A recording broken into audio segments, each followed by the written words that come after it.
Gálatas capítulo 4, achou aí? Versos 3 a 5, diz assim: assim também nós, quando éramos menores, estávamos escravizados aos princípios elementares do mundo, mas quando chegou a plenitude do tempo, Deus enviou seu Filho, nascido de mulher, nascido debaixo da lei, a fim de redimir os que estavam sob a lei, para que recebêssemos a adoção de filhos. Amém?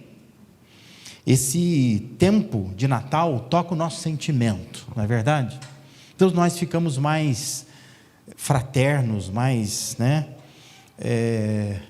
amorosos, mais afetuosos, a gente dá vontade de dar presente às vezes para as pessoas, às vezes é mais vontade do que condição, mas a gente tem vontade, de presentear, de agradar alguém, de cuidar também, às vezes a gente cuida de pessoas, a gente não quer ver a pessoa passando um momento difícil, justamente agora, nesses dias de Natal. Então o Natal acaba sendo um momento onde o nosso sentimento de alguma maneira se revolve dentro da gente. Porém, embora mexidos nos nossos sentimentos, pode ser que esse tempo em nada mude o nosso relacionamento com Jesus.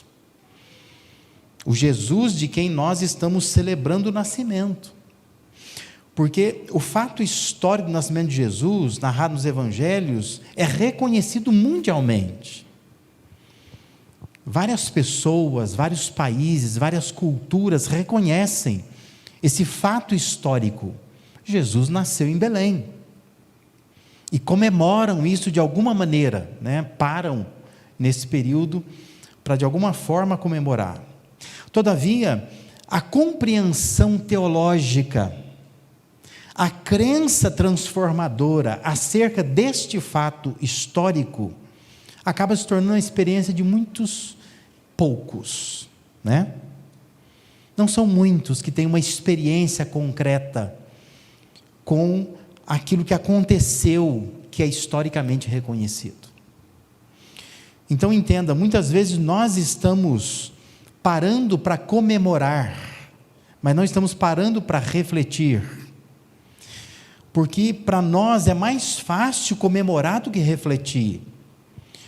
Para nós é mais fácil participar sem pensar do que se envolver a ponto de deixar se transformar. Porque é mais difícil, você permitir que haja uma transformação de fato na sua vida. Se alguém te pergunta, o que é o Natal? Você vai responder certamente que é a comemoração do nascimento de Jesus, que nasceu lá em Belém e veio salvar o mundo. Resposta correta, isso é pontual, isso é correto, não está errado. Mas observe o que Paulo disse. Paulo diz que nós estávamos escravizados, amarrados. E quando chegou a plenitude do tempo, ou seja, um tempo que Deus reservou para que aquilo acontecesse, diz que Deus enviou seu Filho nascido de mulher. E enviou para quê? Veja lá, o texto fala que são duas razões. Deus enviou o seu Filho a fim de redimir os que estavam sob a lei. Deus veio fazer isso. Literalmente, Deus veio desamarrar. Encontrar pessoas amarradas e desamarrar essas pessoas. E segundo o texto diz, para que recebêssemos a adoção de filhos. Ou seja, ele não só desamarrou, não só libertou, mas ele também adotou como filho. Imagine se você encontrasse alguém sequestrado, amarrado. Uma coisa é você vai lá e liberta a pessoa. Outra coisa é dizer assim, eu vou levar essa pessoa para casa. São duas coisas diferentes. Então, Paulo, na sua concepção teológica do fato histórico, ele está dizendo que no tempo de Deus, Deus envia o seu Filho nascido de mulher. E Deus faz isso para nos desamarrar, aqueles que estavam debaixo do regime da lei, e diz também que Ele vem para nos receber na adoção de filhos. Duas coisas importantes, nos libertar e ao mesmo tempo nos acolher, nos dar acolhimento, nos receber como filhos dele. Entendendo então basicamente isso, deixe-me te ensinar nessa noite aqui 3 afirmações que na verdade são os 3 tempos da vinda de Jesus. Por isso que a gente está hoje falando que Jesus ele veio, ele vem e ele virá. Talvez você olhe e você ache que é só uma retórica, né? Mas não é. Na verdade são 3 afirmações que tem a ver com os 3 tempos da vinda de Jesus. Eu quero que você entenda um pouco sobre isso nesta noite aqui, ainda que de uma forma rápida, concisa, mas que espero eu que seja profunda e transformadora para você. Em primeiro lugar, então, primeiro tempo, Jesus ele veio no passado para nos resgatar. Entenda isso. Jesus veio lá, no nascimento dele, veio para nos resgatar. Mateus, o Evangelho de Mateus, quando ele narra acerca do nascimento de Jesus, ele vai registrar assim, capítulo 1, versículo 21. Ela, está falando da Maria, né? Dará à luz um filho, e você deverá dar-lhe o nome de Jesus. Ele está falando com José, né? Um anjo falando com José.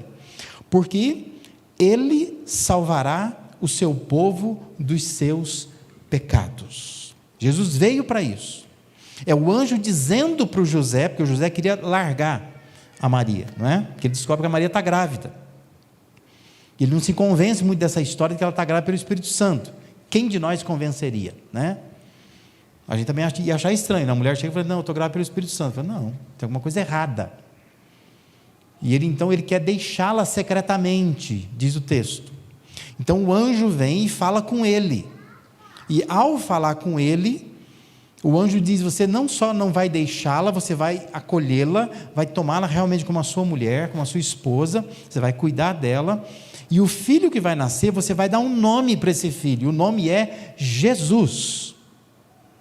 E ele diz que esse nome será dado, porque ele salvará o seu povo dos seus pecados. Porque o nome Jesus significa Deus é a salvação. Então por isso que ele diz a razão do nome.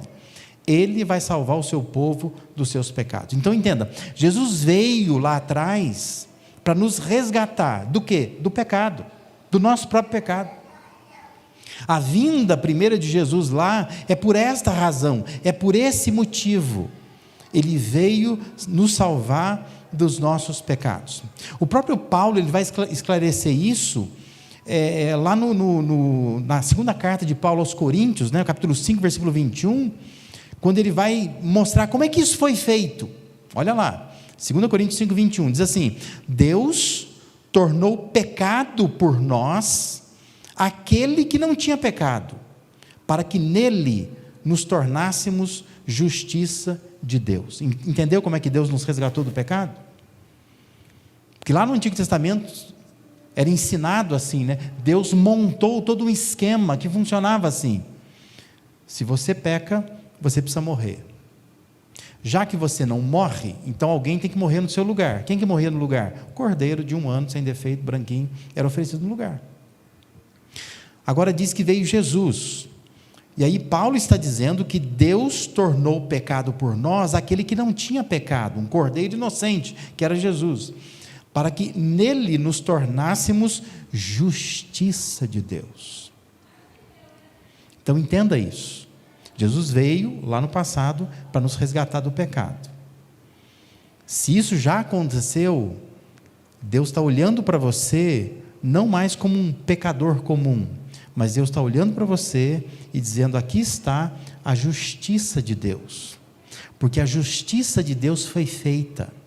E como é que foi feita? O Filho dele foi entregue na cruz por você. Amém? Isso deveria mexer conosco nesse Natal, né? Não fica olhando para o Natal como um bebê numa manjedoura, mas o bebê cresceu e Deus fez justiça nele. Quando Deus tinha determinado que quem pecar precisa morrer, e para nos poupar por graça e misericórdia, Deus matou o Filho dele no nosso lugar. Então o Cristo que nós celebramos é justiça de Deus. Deus está olhando para você, pensando não no seu pecado, mas pensando na justiça que foi feita no Filho dele. Isso deveria não só tocar o nosso sentimento, mas deveria nos transformar o nosso pensamento, a maneira como nós enxergamos o próprio Natal, o próprio nascimento de Jesus. Então entenda, Jesus não veio à terra para uma aventura, que tem livros inteiros escritos sobre isso, mostrando que Jesus veio para ter uma experiência do que é um Deus se tornar humano. Não, não foi isso. Jesus não veio se aventurar aqui na terra, Ele não veio experimentar como é que é viver a vida humana, mas Ele veio para desamarrar pessoas escravizadas numa condição de pecado. É isso que Ele veio fazer lá no passado. Ele veio nos redimir, nos resgatar, nos desamarrar, desatar os nós. É isso que Ele veio fazer.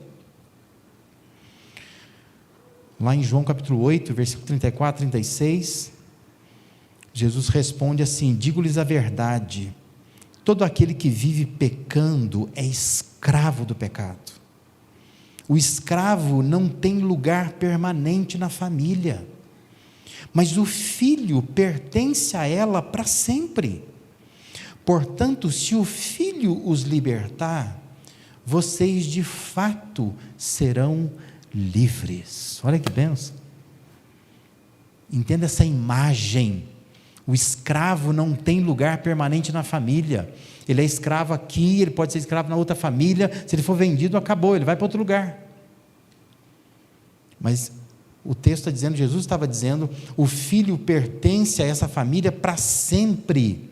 E ele diz assim: portanto, se o filho libertar, se o filho desamarrar vocês do pecado, vocês de fato serão livres. Jesus veio não para ser venerado como uma personalidade. Jesus não veio só para ser adorado, no sentido de que Ele é alguém famoso, que a gente fica olhando, admirando, adorando. Mas Jesus veio com uma missão clara, uma missão definida, dada pelo Pai, uma missão de resgate de pecadores. Jesus veio que nem aquele soldado que vai para uma guerra com uma missão definida. Você vai lá para isto, você vai libertar esta pessoa, essas pessoas, é para isso que você vai lá. Jesus veio com essa missão definida, Ele veio para nos resgatar. Essa é a primeira coisa que eu queria que você aprendesse nessa noite. Esse é o primeiro tempo da vinda de Jesus, o tempo passado. Ele veio desamarrar pessoas que estavam amarradas no pecado. Eu e você fazemos parte disso, amém? Uma segunda verdade que eu quero que você aprenda nessa noite aqui, tem a ver com o tempo presente. Jesus vem no tempo presente para nos habilitar. Algo muito sério que ocorre entre os cristãos é a não consciência da presença constante de Jesus com a sua igreja. Isso é um problema muito sério. Nós vivemos como igreja, como povo, como cristãos, sem essa consciência. É mais fácil para nós crer que Ele veio no passado. É mais fácil para nós crer que Ele virá no futuro. Mas pensar que Ele também disse que vem no presente, nós não pensamos. Até porque isso nem é ensinado direito nas igrejas, né? A gente fala muito do que aconteceu, do que acontecerá, mas do que acontece hoje, quase não se fala, e a gente quase não medita sobre isso. Olha lá o que Jesus falou em Mateus 28, 19, 20, Ele estava se despedindo dos seus discípulos. Jesus vai dizer assim, portanto, vão, façam discípulos de todas as nações, batizando-os em nome do Pai, do Filho e do Espírito Santo, ensinando-os a obedecer a tudo que eu lhes ordenei, e eu estarei sempre com vocês, até o fim dos tempos. Isso está na Bíblia? Está na Bíblia, não está? Foi Jesus que falou? Foi Jesus que falou. Você pensa nisso todo dia? Não pensa. Porque é mais fácil para mim e para você pensar que Jesus veio, é mais fácil pensar que Jesus virá. Mas você se lembra que Jesus disse que Ele vai estar conosco todos os dias, até a consumação dos séculos? Significa que Ele vem, todo dia Ele vem, e nós não pensamos nisso, porque para nós Jesus já veio, Jesus virá, e agora Ele não vem. Mas Ele disse eu vou estar com vocês todos os dias até a consumação do século. Olha o que diz João 14, 19 e 20. Jesus estava dizendo, ensinando seus discípulos, se despedindo dele, é um discurso de despedida também. Jesus estava dizendo, dentro de pouco tempo o mundo já não me verá mais. Vocês, porém, olha, ele está falando para os discípulos, para quem crê nele, para quem o segue, vocês, porém, me verão, porque eu vivo, vocês também viverão. Naquele dia compreenderão que eu estou em meu Pai, vocês em mim e eu em vocês. Quando você lê isso em João, a gente não entende muito bem o que Jesus estava querendo dizer com isso. Mas o apóstolo Paulo, lá em Colossenses capítulo 1, versículo 25 a 29, ele vai nos ajudar a esclarecer isso. Paulo vai dizer que dela, da igreja, me tornei ministro de acordo com a responsabilidade por Deus a mim atribuída, de apresentar-lhes plenamente a palavra de Deus, o mistério que esteve oculto durante épocas e gerações, mas que agora foi manifestado a seus santos. A eles quis Deus dar a conhecer entre os gentios a gloriosa riqueza deste mistério, que é, se puder grifar na sua Bíblia, você grifa aí, né? É o que? Cristo em vocês, a esperança da glória. Aí Paulo diz assim, nós o proclamamos, advertindo e ensinando a cada um com toda a sabedoria, a fim de que apresentemos todo homem perfeito em Cristo. Para isso me esforço, lutando conforme a sua força que atua poderosamente em mim. Entenda, Deus está conosco todos os dias para nos habilitar. Jesus não só veio, Jesus vem. E Ele vem na presença do Espírito Santo em nossas vidas. A gente precisa aprender isso. Paulo diz, é Cristo em vós, a esperança da glória. É Ele que, habitando dentro de nós, ajuda a gente a ser perfeito em Cristo. É Ele que está atuando dentro de nós. Mas é mais fácil para nós pensarmos que Ele veio, mais fácil para nós pensarmos que Ele virá. Difícil para nós pensar que Ele está aqui, que Ele vem, né? Você pensa nisso? Jesus mesmo me ensinou que toda vez que a igreja se reúne, Ele está presente com ela. Você pensa nisso? Quando a gente começa um culto aqui, Ele está aqui, agora, né? Se faz presente aqui, agora. É Ele que muda a nossa vida, agora, nesse momento. Jesus veio, Jesus vem, Ele vem. Você pode estar na sua casa, você pode ter o seu momento de oração, como a gente aprendeu semana passada. Você pode dizer para Jesus, vem agora, que Ele vai estar naquele momento com você, que Ele prometeu isso. Pode ir, pode pregar o Evangelho a todas as nações, pode fazer discípulos, pode batizar em meu nome, pode ensinar as pessoas. Jesus diz, que eu vou estar com vocês todos os dias, até esse mundo acabar, até essa era acabar, eu vou estar presente com vocês todos os dias.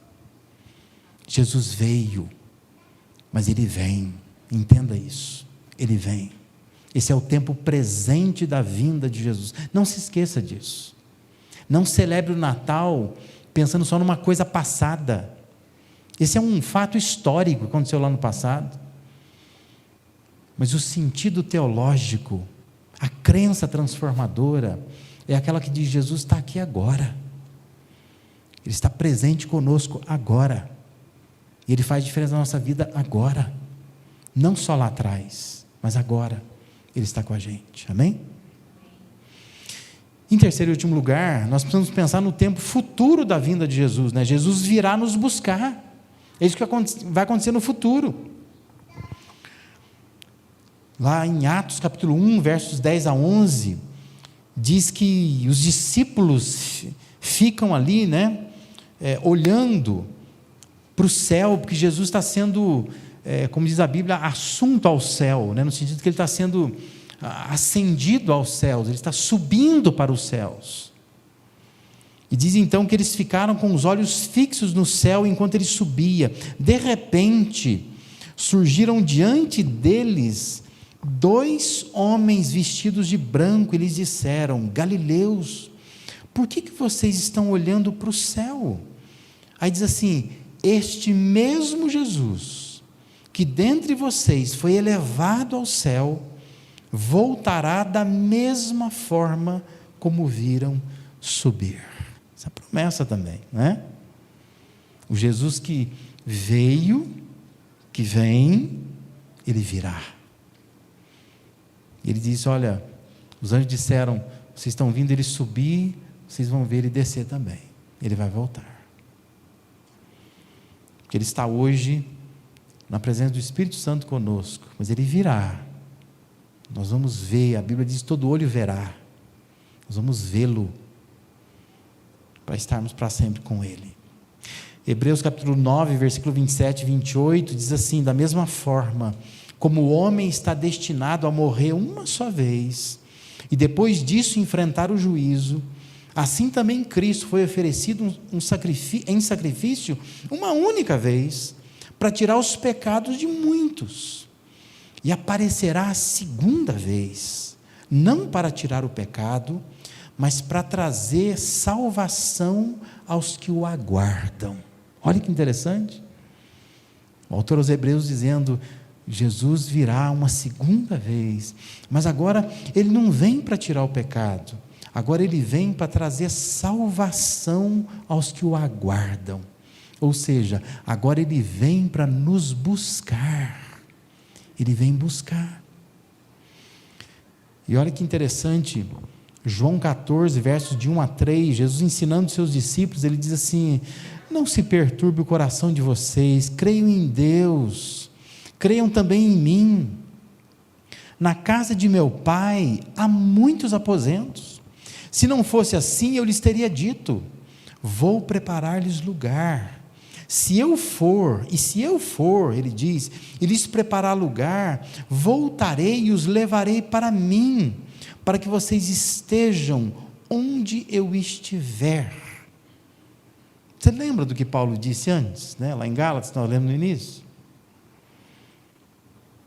Paulo disse lá que ele veio para nos redimir, para que fôssemos adotados como filhos.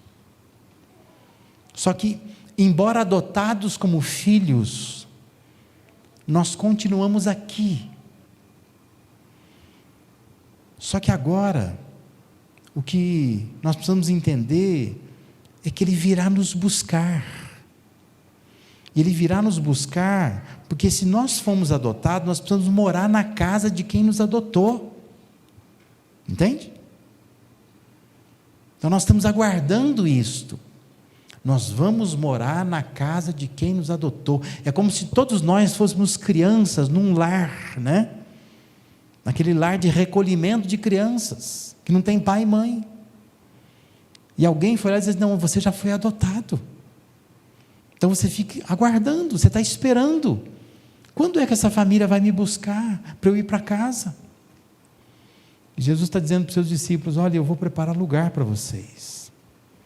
E quando eu preparar tudo isso, ele diz: eu voltarei e os levarei para mim, para que vocês estejam aonde eu estiver.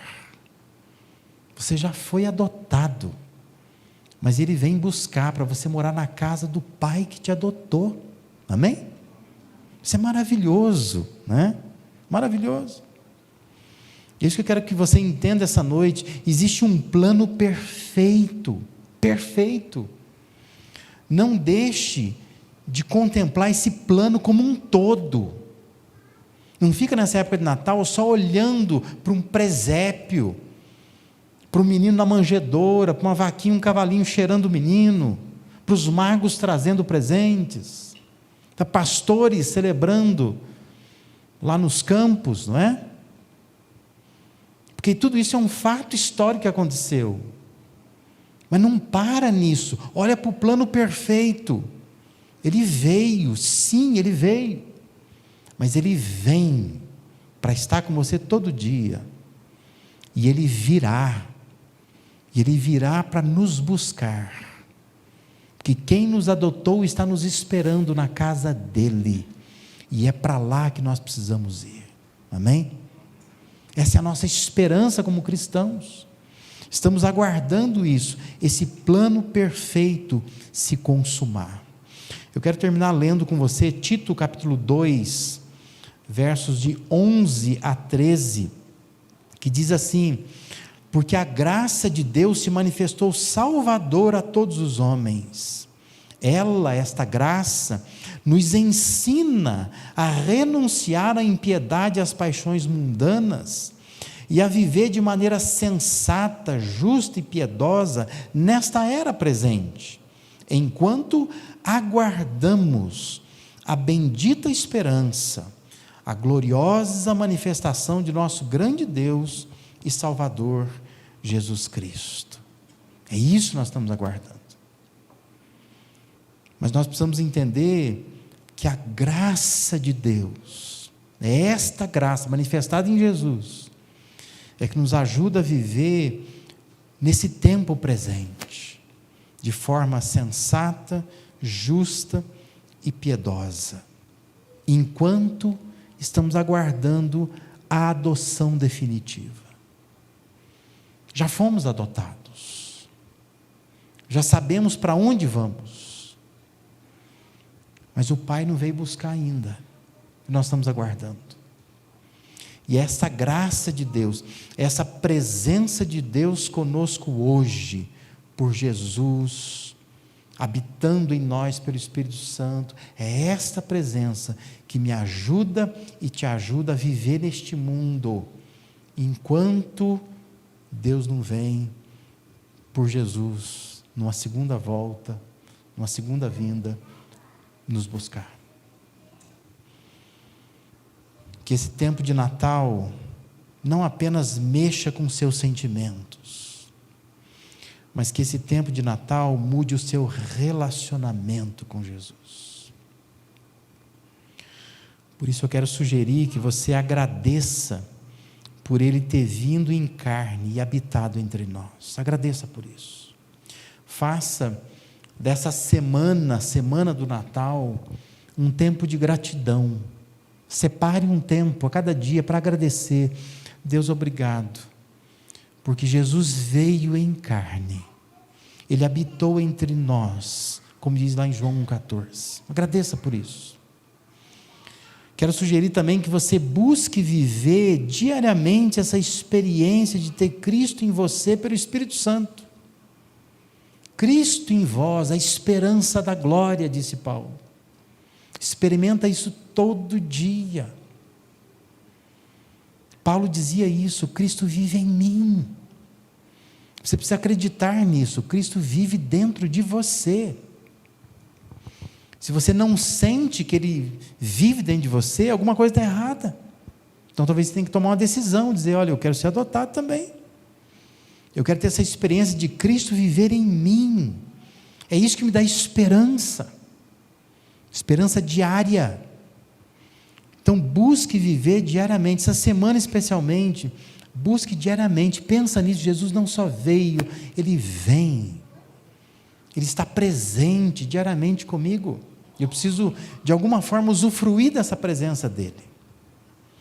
E por último eu quero sugerir que você aguarde com esperança a volta dEle, para te levar como um filho adotado para a casa do Pai que te resgatou, para te tirar dessa condição de escravo e tornar filho dele para sempre. Porque nós ainda vivemos essas angústias do pecado, não tem jeito. Porque nós estamos num mundo pecaminoso, nós temos uma carne pecaminosa, nós vivemos num sistema pecaminoso.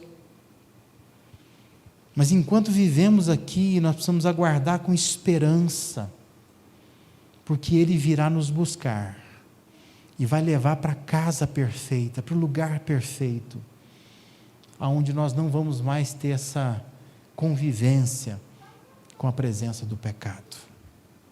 Que Deus possa te abençoar nesta noite, que você faça dessa semana do Natal uma semana de gratidão, de busca, de esperança. Pensa nesses 3 tempos. Jesus veio, Jesus vem, Jesus virá. Guarda isso no seu coração, transforma isso em prática na sua vida durante essa semana. Eu tenho certeza que isso fará grande diferença na sua vida nesses dias de Natal.